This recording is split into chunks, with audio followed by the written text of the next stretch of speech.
Israel ആക്രമണത്തിന് മറുപടി നൽകാൻ ഖത്തർ ദോഹയിൽ അറബ് ഇസ്ലാമിക് അടിയന്തര ഉച്ചകോടി സംഘടിപ്പിക്കും. ഹമാസ് നേതാക്കളെ ലക്ഷ്യമിട്ട് ഇസ്രയേൽ നടത്തിയ ആക്രമണത്തോളുമായി അജയ് ഇന്നലെ തന്നെ സമാധാന ശ്രമങ്ങൾക്ക് മുൻകൈയെടുക്കുന്ന ഖത്തറിലേക്കുള്ള ആക്രമണത്തെ വലിയ രീതിയിൽ അറബ് രാജ്യങ്ങൾ അപലപിച്ചിരുന്നു. ഒരു തിരിച്ചടി ഖത്തർ നൽകണം എന്ന നിലപാടിലാണോ ഈ അറബ് രാഷ്ട്രങ്ങളുള്ളത്? അവരുടെ ഭാഗത്തുനിന്ന് പലപ്പോഴും ഈ പ്രസ്താവനകൾക്കപ്പുറമുള്ള ഒരു നീക്കം സാധാരണഗതിയിൽ കാണാറില്ല. അങ്ങനെയൊന്ന് ഇത്തവണ ഉണ്ടാകുമെന്നാണോ ഈ സൂചനകൾ? ശ്രീജ, നമുക്കറിയാം ഇപ്പോൾ ഇസ്രായേലിൻ്റെ ഈ ഹമാസിനെ ലക്ഷ്യം വെച്ചിട്ടുള്ള ആക്രമണങ്ങൾ അതെല്ലാം ഖത്തർ വലിയ രീതിയിൽ അപലപിച്ചതാണ്. അതുപോലെ തന്നെ ഹമാസ് നേതാക്കൾക്ക് പിന്തുണയും അതുപോലെ സംരക്ഷണം നൽകുമെന്നും ഖത്തർ നേരത്തെ തന്നെ പറഞ്ഞിരുന്നു. അതുപോലെ തന്നെ ഈ ഗാസയിലേക്കുള്ള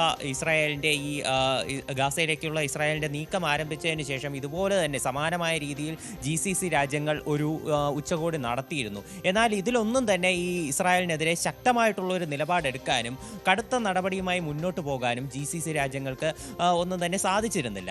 ഇപ്പോൾ അതിനുശേഷമാണ് ഇപ്പോൾ നിലവിൽ ദോഹയിൽ നടന്ന ആക്രമണത്തിന് ശേഷം ഇപ്പോൾ ഇത്തരമൊരു ഉച്ചകോടി സംഘടിപ്പിക്കുന്നത്. ഇതിൽ ഗൾഫ് രാജ്യങ്ങളും അതുപോലെ തന്നെ ഇസ്ലാമിക് രാജ്യങ്ങളെല്ലാം പങ്കെടുക്കും എന്നാണ് അറിയിച്ചിട്ടുള്ളത്. നിലവിൽ ഈ ആക്രമണത്തെ അപലപിച്ചുകൊണ്ട് പാകിസ്ഥാൻ പ്രധാനമന്ത്രി നിലവിൽ ഇപ്പോൾ തന്നെ അദ്ദേഹം ദോഹയിൽ എത്തിക്കഴിഞ്ഞു. നേരിട്ടെത്തി ഈ ദോഹയിൽ നടന്ന ആക്രമണത്തെ അപലപിക്കാനാണ് അദ്ദേഹം ഇപ്പോൾ ദോഹയിലേക്ക് യാത്ര തിരിച്ച് എത്തിയിരിക്കുന്നത്. നിലവിൽ ഈ തീരുമാനിച്ചിരിക്കുന്ന ഉച്ചകോടി ഞായർ തിങ്കൾ ദിവസങ്ങളിൽ നടത്താനാണ് നിശ്ചയിച്ചിട്ടുള്ളത്.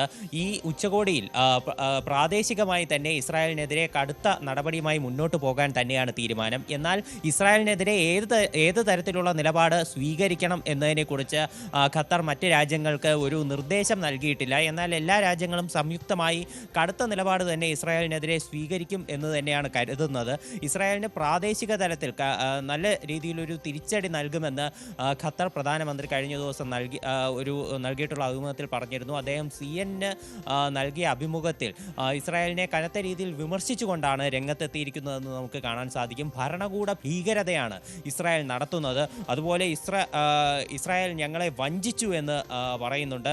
അതുപോലെ തന്നെ രാജ്യാന്തര ക്രിമിനൽ കോടതി തേടുന്ന ഒരു കൊടും ക്രിമിനലാണ് ബെഞ്ചമിൻ നെതന്യാഹു എന്നുള്ള തരത്തിൽ കടുത്ത രീതിയിലുള്ള ഒരു വിമർശനങ്ങളാണ് ഇസ്രായേലിനെതിരെ ഖത്തർ തൊടുത്തുവിടുന്നത്.